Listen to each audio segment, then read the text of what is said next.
আসসালামু আলাইকুম ভিউয়ার্স, আমি নয়ন। আজকে আবার আপনাদের মাঝে চলে এসেছি নতুন একটা ভিডিও নিয়ে। আমার সাথে আছে আমার খুবই ভালো ফ্রেন্ড নন্দিনী। তো আজকে আমাদের টপিক হইতেছে মাস্টার্স প্রোগ্রামের ওপরে। তো তার জার্নিটা কেমন ছিল সেটা তার কাছ থেকে জানবো। তার আগে ছোট্ট একটা কথা বলে নিই, আমরা আজকে যে জায়গাটায় বসে আছি সেটা বার্লিনের যে পার্লামেন্ট হাউস সেটার সামনে।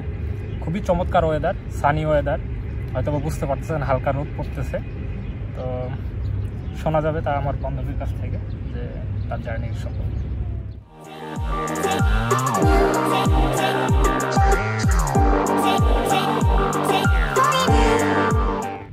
সো নন্দিনী,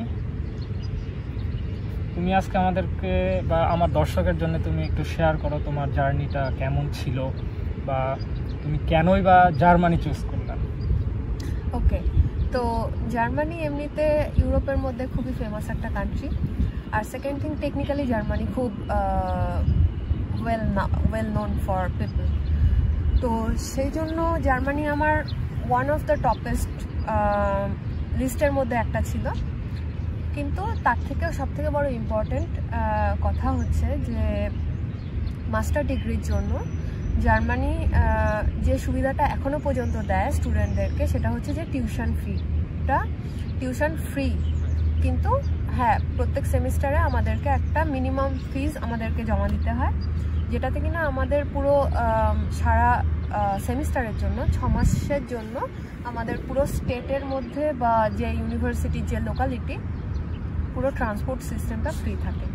তো বেসিক্যালি এটা একটা খুব বড় একটা পয়েন্ট।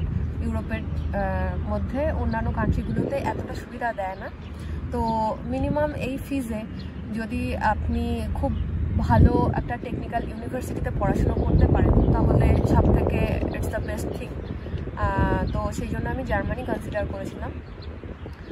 আর সেকেন্ড থিং হচ্ছে যে জার্মানিতে কেরিয়ার পার্সপেক্টিভ হিসেবেও জার্মানি খুব ভালো।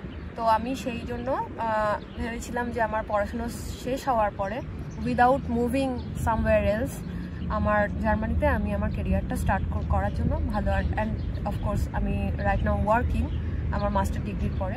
তো I think it was a good decision for me. I think really it's good choice for technical side. Germany actually টেকনিক্যালের জন্যেই মানে প্রযুক্তির দেশ হইতেছে জার্মানি। সো আমার মনে হয় যারা টেকনিক্যাল সাইডে পড়াশোনা করতে চায় তাদের জার্মানি চুজ করাটা এটা আসলে খুবই গুড ডিসিশন হবে, গুড চয়েস হবে, এটা আমার ধারণা, বা আপনাদের সামনে উদাহরণ আছে। তো তোমার কাছ থেকে যতটুকু শুনলাম মনে হইতেছে যে শুধু টেকনিক্যালের জন্যই জার্মানি ভালো। তো শুধুমাত্র টেকনিক্যালের জন্যই জার্মানি ভালো না, যারা বিজনেস ব্যাকগ্রাউন্ডের আছেন, যারা বিজনেস স্টাডিজের ওপর পড়াশোনা করতে চান, তাদের জন্যও জার্মানি অনেক ভালো। তো আজকে যেহেতু আমাদের টপিকটা মাস্টার্সের টেকনিক্যাল সাইড নিয়ে, তো সেহেতু আমরা শুধুমাত্র টেকনিক্যাল সাইড নিয়ে কথা বলবো। তো আগামী কোনো ভিডিওতে হয়তো বা আমরা আমার কোনো ফ্রেন্ড যারা MBA কমপ্লিট করছে, এখানে চাকরি করে, তাদের কাছ থেকে তাদের জার্নিটা শুনবো। তো আজকে আমরা শুধুমাত্র টেকনিক্যাল বিষয় নিয়ে আলোচনা করব। সো আমি সেকেন্ডলি যেটা তোমার কাছ থেকে জানতে চাইবো সেটা তোমার জার্নিটা, মানে শুরুটা তুমি কিভাবে করেছিলা, আর আমার দর্শকরা বা ভিউয়ার্সরা যদি সেই প্রসেসে আসতে চায় তাহলে তারা কিভাবে করতে পারে সে বিষয়ে একটু ডিটেলস বলো। ওকে, তো আমি যেটা করেছিলাম প্রথমে সেটা হচ্ছে যে আমি GRE এক্সাম দিয়েছিলাম, কিন্তু ইটস নট নেসেসারি। এটা টেকনিক্যাল স্টুডেন্টদের জন্য কখনো কখনো কোনো ইউনিভার্সিটি চায়। তবে আমার যেটা প্রথম সাজেশন থাকবে যে একদম প্রথমে IELTS বা TOEFL এই দুটো এক্সামের মধ্যে যে কোনো একটা এক্সামিনেশান দিয়ে স্টার্ট করা উচিত, এবং তারপরে বাকি ইউনিভার্সিটিগুলোতে অ্যাপ্লাই করতে শুরু করা উচিত। তো TOEFL এবং IELTS এই দুটো এক্সামিনেশানই ইন্টারন্যাশনালি অ্যাপ্রুভড। তো ইন দ্যাট কেস আমি IELTS দিয়েছিলাম। তো IELTSে আমি বলবো যে জার্মানিতে স্ট্যান্ডার্ড স্কোর 6, কিন্তু 6.5 হলে মোর সেফ। আর যদি তার থেকেও বেশি হয় অফকোর্স সেটা তো ভালোই হবে। তো IELTS-এর জন্য আমি রেকমেন্ড করতে পারি। আর IELTS হচ্ছে যে একটু শর্ট ডিউরেশনের এক্সাম, আর TOEFL একটু লং ডিউরেশনের এক্সামিনেশন। তবে at the end it's not very difficult, it's tricky but not very difficult. So বন্ধুরা, আপনারা শুনলেন যে আইএলটিএস দিয়ে বা টোফেল দিয়ে স্টার্ট করতে হবে। তো যারা আগ্রহী জার্মানিতে পড়াশোনা করতে বা যারা আসতে চান তারা শুরু করে দিতে পারেন, আপনাদের প্রিপারেশন নিতে পারেন আইএলটিএস বা টোফেলের জন্য।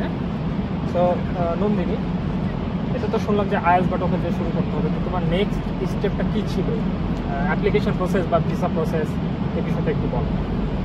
তো আফটার আইএলটিএস, যখন আইএলটিএস স্কোরটা আপনার কাছে থাকবে তখন আপনি বুঝতে পারবেন যে আপনি কোন ইউনিভার্সিটিতে অ্যাপ্লাই করতে এলিজিবল অর নট।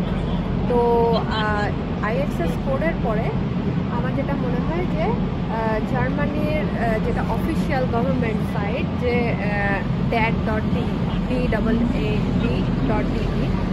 তো dat.de-তে গিয়ে আপনি কী ধরনের সাবজেক্ট আপনি চাইছেন এবং কোন সিটিতে চাইছেন, সব আপনার ক্রাইটেরিয়া কী আছে সেগুলো দিয়ে সার্চ করলে আপনি তার জন্য অনেক সেই ফিল্টার আউট রেজাল্টগুলো পাবেন। তো সেখানে দেখতে হবে যে সেই ইউনিভার্সিটি কী প্রসেসে তাদের অ্যাপ্লিকেন্টদের অ্যাপ্লিকেশনটা অ্যাকসেপ্ট করে। তো জার্মানির জন্য একটা স্পেশাল সিস্টেম ওরা রেখেছে, সেটা হচ্ছে ইউনি অ্যাসিস্ট অর্গানাইজেশন। যেটা করে সেটা হচ্ছে যে বাকি ক্যান্ডিডেট যারা, তারা ইউনি অ্যাসিস্টে ডিরেক্ট অ্যাপ্লাই করে তাদের প্রিভিয়াস সার্টিফিকেট দিয়ে, যে আমাদের এশিয়ান পিপলদের জন্য যারা ইউনিভার্সিটির ব্যাচেলার সার্টিফিকেট, এগুলো ওরা আর কি একটুখানি বেসিক্যালি খতিয়ে দেখে যে এটা অথেন্টিকেটেড অর নট, যে এটা ঠিক কি অরিজিনাল। সেটা ব্যাচেলরের ক্ষেত্রেও হইতে পারে, মাস্টার্সের ক্ষেত্রেও হতে পারে। তো ইন দ্যাট কেস ইউনি অ্যাসিস্টে আপনাকে 75 ইউরোস দিয়ে প্রথমে একটা রেজিস্ট্রেশন করতে হবে। এছাড়া আর কোনো থার্ড পার্টি দরকার হয় না বেসিক্যালি জার্মানিতে আসার জন্য। তো ইউনি অ্যাসিস্টে আপনি যখন 75 ইউরোস দিয়ে আপনার সার্টিফিকেটগুলোকে আপনি ওদেরকে পাঠান, তখন ওরা যখন আপনাকে বলে যে হ্যাঁ সব কিছু ঠিক আছে, তখন আপনি নেক্সট ইউনিভার্সিটিগুলোতে অ্যাপ্লাই করতে পারেন। তো ইচ ইউনিভার্সিটিতে অ্যাপ্লাই করার জন্য 25 ইউরোস করে লাগে। তো আমার ক্ষেত্রে আমি দুটো ইউনিভার্সিটিতে অ্যাপ্লাই করেছিলাম। তো আমি উইন্টারের জন্য অ্যাপ্লাই করেছিলাম। তো সেপ্টেম্বরে এখানে বেসিক্যালি উইন্টার সেশনটা স্টার্ট হয়। তো বছরে কয়টা ইনটেক থাকে, মানে কয়টা উইন্টার অ্যান্ড সামার, তবে উইন্টারটা মোর পপুলার। ম্যাক্সিমাম ইউনিভার্সিটিতেই শুধুমাত্র উইন্টার সেমিস্টারটাই হয় বা উইন্টার ইনটেকটাই থাকে, সামারে খুব কম থাকে। তো উইন্টারের জন্য আমি এসেছিলাম সেপ্টেম্বরে। ইন দ্যাট কেস আমি বলবো যে উইদিন মার্চ যদি অ্যাপ্লাই করা যায় ইউনি অ্যাসিস্টে, কারণ it's takes a bit time. তো ইউনি অ্যাসিস্টে যদি মার্চের মধ্যে আমরা আপলোড করে দিতে পারি আমাদের ডিটেলসটা দিয়ে, তাহলে আমার মনে হয় ইটস আ স্ট্যান্ডার্ড প্রসেস। আপনি ডেফিনেটলি উইন্টার ইনটেকটাকে you can be part of that. So Nandini, তোমার অ্যাডমিশন পাওয়ার পরে এম্বাসিতে যে যখন তুমি ভিসার জন্য অ্যাপ্লিকেশন করলা বা আবেদন করলা, তো সেই সময় তোমার কী কী ডকুমেন্টস তোমার লাগছিল, ডকুমেন্টসগুলো একটু কীভাবে প্রিপেয়ার করছিল সেটাই। তো প্রথম হচ্ছে আমি যখন অ্যাডমিশন লেটারটা পেয়েছিলাম, তো সবার আগে ওরা দেখতে চায় যে আপনার কাছে এনাফ টাকা আছে কিনা এখানে থাকার জন্য নেক্সট 1 ইয়ার। তো ইন দ্যাট কেস আমি ডয়েচে ব্যাংকে গিয়ে জব অ্যাকাউন্ট খুলেছিলাম একটা। আর সেকেন্ড আমার যেটা লেগেছিল যে এখানে আসার পরে একটা হেলথ ইন্স্যুরেন্স দরকার হয়, যেটা কিনা আপনাকে অলওয়েজই কভার করে, সবার জন্যই লাগবে। তো সেটার জন্য যে আমি এখানে অ্যাপ্লাই করেছি, সেটা আমি এখানে এসে থেকে যে আমি পে করবো, সেটা আমাকে প্রুফ করতে হয়েছিল যে আমি অলরেডি অ্যাপ্লাই করেছি, একটা কনফার্মেশন কোম্পানি থেকে। আর যেটা আরো একটা ইম্পর্টেন্ট কথা, যে আমি এখানে এসে থাকবো কোথায়, সেই ডর্মে বা স্টুডেন্ট ডর্মে হোক বা অন্য যে কোনো অ্যাকোমোডেশনের একটা ডিটেলস দিতে হয়েছিল, যে আমি এখানে এসে আমার একটা অ্যাকোমোডেশন প্লেস হচ্ছে, এটা দরকার হচ্ছে। আর যেটা দরকার হয় সেটা হচ্ছে কি এয়ার টিকিট বুকিং দেখানোটা দরকার হয়, কিন্তু ইটস নট ম্যান্ডেটরি। তো passport, admission letter, health insurance paper, এখানে থাকার accommodation letter, it's very important. আর সব থেকে যেটা বড় ইম্পর্টেন্ট সেটা হচ্ছে গিয়ে ব্লক অ্যাকাউন্ট। তো ব্লক অ্যাকাউন্ট যেটা সেটা নিয়ে ব্লক অ্যাকাউন্ট হচ্ছে যে 2016-এ আমাকে পে করতে হয়েছিল 8,600, যেটা কিনা এখনকার দিনে আই থিঙ্ক 10,300। তো ইন দ্যাট কেস স্টুডেন্টরা যদি এখানে এসে নেক্সট 1 ইয়ার কাজ না করতে পারে, সেক্ষেত্রে যাতে কিনা তার এনাফ টাকা থাকে সার্ভাইভ করার জন্য, সেটা জার্মান গভর্নমেন্ট ট্যাক্স করে। তোমার এমবাসিতে তুমি অ্যাপ্লিকেশন করবে, সেটা কি তুমি এমবাসিতে ডিরেক্ট যাই করছিল নাকি অনলাইন অ্যাপয়েন্টমেন্ট নিতে হয়েছিল? আর আরেকটা কোশ্চেন এর সাথে আমি ইনক্লুড করতে চাই, সেটা হচ্ছে এমবাসি ভিসা ডিসিশন নিতে তারা কতটুকু সময় নেয় বা নির্দেশন কতটুকু? তো আমি ওদের অ্যাপ্লিকেশন করার সময় আমি একটা অ্যাপয়েন্টমেন্ট নিয়েছি। তো অ্যাপয়েন্টমেন্ট পাওয়ার জন্য বেসিক্যালি আমার একটা বেশ লং টাইম লেগেছিল, 1 থেকে 1.5 মাস। আমি কলকাতা থেকে অ্যাপ্লাই করেছিলাম, আমি কলকাতায়। তো সেক্ষেত্রে আমার মনে হয় যে একটু আগে একটা বুকিং স্লটটাকে বুক করা ভালো। দেন যেটা দরকার হয় 60 ইউরোস আপনার লাগে অ্যাপ্লিকেশন ফি হিসেবে, প্রসেস ফি হিসেবে, ভিসা প্রসেস। আর ওদের ডিসিশন টাইমের জন্য ওরা 4 to 6 উইকস হবে, যেটা কিনা স্ট্যান্ডার্ড টাইম ওরা দরকার হয় বলে ওরা দেখে। বেশি বা কম লাগতেই কম আমার লেগেছিল কম, কিন্তু স্ট্যান্ডার্ড যে 4 to 6 উইকস আপনি টাইম হাতে রেখে তবে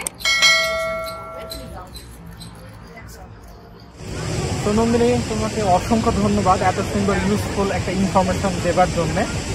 আশা করি এগুলো আপনাদের কাজে লাগবে। আর যদি আপনাদের কোনো ফার্দার কোয়েশ্চেন থাকে তাহলে প্লিজ কমেন্ট বক্সে জানাবেন, চেষ্টা করবো সেগুলোর অ্যান্সার দেওয়ার।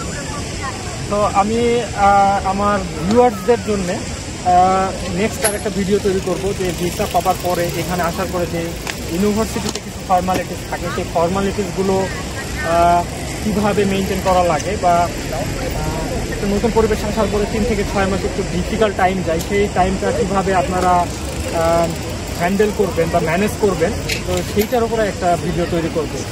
তো আশা করি আপনারা সেই ভিডিও পর্যন্ত ভালো থাকবেন, সুস্থ থাকবেন, আর লাইক কমেন্ট শেয়ার করে আমাদের সাথে থাকবেন, সাবস্ক্রাইব করবেন যেন আপডেটগুলো, যে নিউ ভিডিওগুলো যেন আপনারা শুরুতেই বা দ্রুত পান সেই জন্য।